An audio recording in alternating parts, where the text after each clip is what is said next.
there are so many dots to connect. There's so much information to present and connect before the apparently ludicrous starts to make logical sense.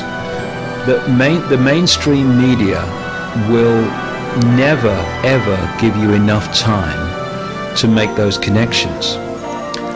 So what I do with that whole reptilian side of my work is I'll talk about it in my own public presentations where I can give it as much time as I decide to give it. I write about it extensively in my books for the same reason, but in the mainstream I will not talk about it because I know that it's going to be reported in the same way. Icke says giant space lizards run the world, and you know.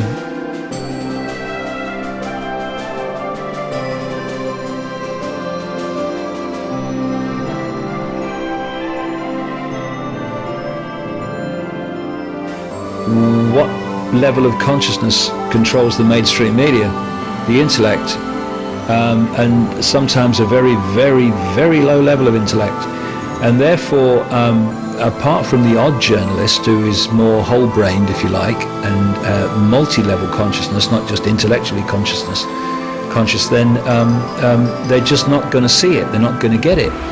I mean, it's extraordinary that you can talk to a lady with no formal education and all the rest of it, and she gets it, and can see it and can feel it. And then you talk to a journalist or an intellectual from Oxford University, and they look at you as if you've just walked off a spaceship, because they can't get it, because they're not accessing those levels of consciousness that can get it. So of course an intellect-controlled media is going to see me as crazy, insane, dotty, I think is the word I use, and all the rest of it. So, but you have to accept that. But I have learned one great thing over the years: people can't unhear something, and the reason that enormous numbers of people are now turning to my work, overwhelmingly the reason is because things I wrote about in my books years ago are now happening. That's the key reason. And if I had not said and wrote what I did, despite the ridicule and the hostility, then they'd have never read it, and they'd have never then seen that it's happening now. So we wouldn't be any further along the road. And when you are someone who is challenging the status quo in a world where the status quo is not to be challenged, then don't expect that people are going to, pat you on the back and say what a wonderful person you are.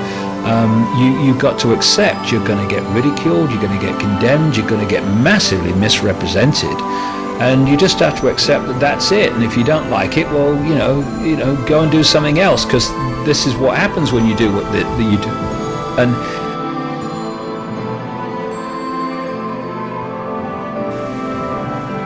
well, you can trust. It's like everything else. Where are the people coming from? What's the point from which they're observing reality from? So that says, can you trust anything in the mainstream media? Well, you can trust one or two journalists within the mainstream media, but the mainstream media as a whole, absolutely you can't, because it's structured to tell us lies, and that's not in a way that every journalist is in on the plot. But if you look at the media, what does it do? It takes the status quo, the norms in society at any point, to be the point from which it reports the world. And anyone who is outside of those norms or challenging those norms is by definition mad or bad. If we'd have had today's media a few centuries ago, they would have ridiculed and condemned, in the way they have me, anyone who said the earth was round. Because the norm status quo of intellectual society was that it was flat. And then when the norm changed, anyone now who says the earth is flat gets the same treatment the round earthers would have got originally. So the media simply takes the norms as a point of observation. And so if you're outside the norms, don't expect the media to be fair to you.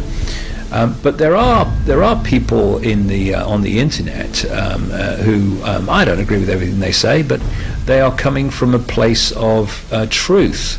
Not necessarily they get every fact right. I mean, how many of us get every fact right when we're trying to uncover something that doesn't want to be uncovered? But it's where are the people coming from? And I can honestly say that I have never said anything I didn't believe to be true.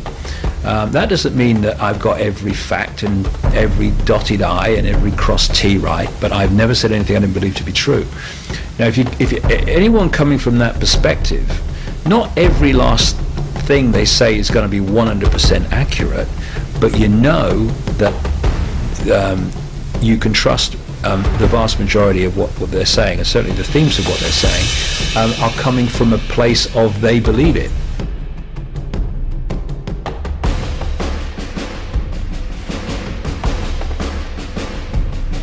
People don't trust people. Well, let's put it this way: enormous amounts of people do trust me, but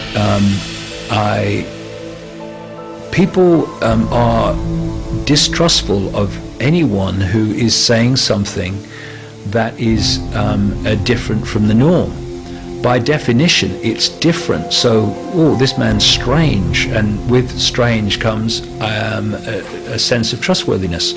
So you're always going to have that too, and you just have to accept it. I would make this point, it's really, really important, is that I am not trying to get anyone to believe anything. That's the point. Because the world is awash with people who are telling others what they should believe and how they're wrong if they don't. I'm not doing that. Not only am I not worried about what people think of what I say and do, it's none of my business. This is one point that people miss. It's my business to say what I believe to be right and to write what I believe to be right. It's not my business what people make of it. That's their business and should always be their business. And we have to respect every individual's right to come to their own conclusion about life, themselves, and reality. All you can do is say, well, here's some information that you won't have heard before because it's not allowed in the mainstream. Make of it what you will. And to be honest, if the last 20 years has been a real emotional onslaught for me, not least through frustration and what have you. But if I was attached to how people accepted my information, I wouldn't be here now, I'd be dead. The emotion would have killed me. So I'm not attached to how people receive my information. What I'm attached to is the passionate belief that people have a right to hear all information and not just that which the establishment decide they're going to hear or not hear.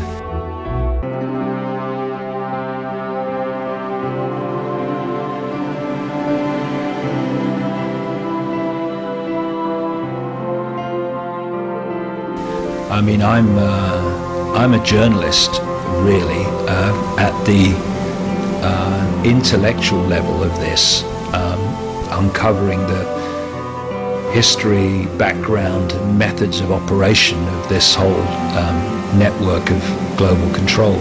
I'm a journalist, but I'm different to other journalists. I don't have an editor. I don't have anyone looking over my shoulder telling me what I can and cannot write, which allows me to follow the information and not edit the information on the basis of either what I think people will think of me if I say this, or on the basis of I better not put this in because the proprietor or the editor won't like it. So on that level, I'm a journalist. I've been to about 45 countries researching this. I've talked to thousands of people. And for instance, the whole reptilian thing, I didn't sort of sit in a darkened room and come to these conclusions.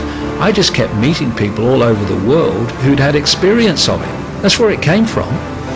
And when I first heard it, of course, you think, my God, what's going on here? What's all this about?